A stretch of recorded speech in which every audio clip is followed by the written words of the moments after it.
Up. In our trader rundown, Todd Bubba Horwitz is here to get our day going and maybe more than that. Good to have you on the show. Good morning. It's great to be here.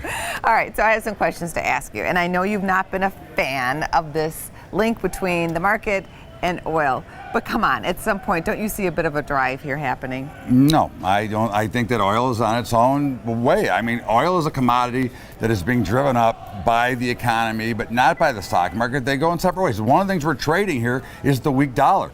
The more the Fed likes to pump in money into the markets, that pushes the dollar down, which makes oil go higher. But it's not directly with the market. It's just the cheap money that keeps markets going higher and keeps some of the commodities not going higher as the markets stay cheaper. And the last time you were on my show, you said we want to break out in oil because we want to trade the oil stocks because I the love oil oil. stocks can bring That's- down the S&P 500 and the Dow. That's when oil was at 32 and Yeah. 26, and we bought a lot of oil stocks right here on this show.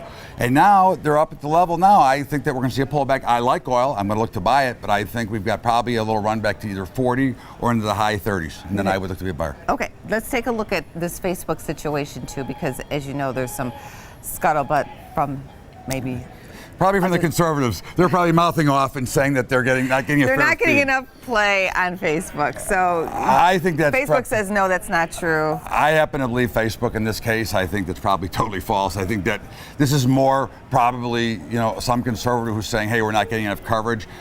Honestly, if you look at the overall Facebook audience, it might be a more liberal audience anyways. It doesn't really matter one way or the other. I think they're getting equal coverage.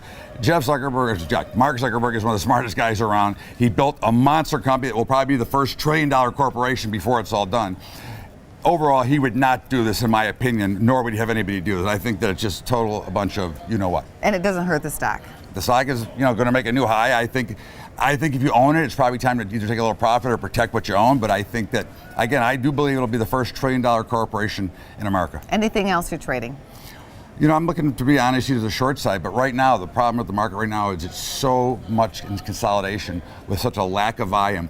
If you go back to last Friday and you look at the jobs number, it was an easy tell that bad news is now driving the market higher again, which is really not a good sign overall. No volatility, no volume, and no movement. Very hard to trade. I'm looking at things, but I'm really looking to get to the short side if I can. Thanks for coming on the show. My pleasure. Always exciting. Thank you.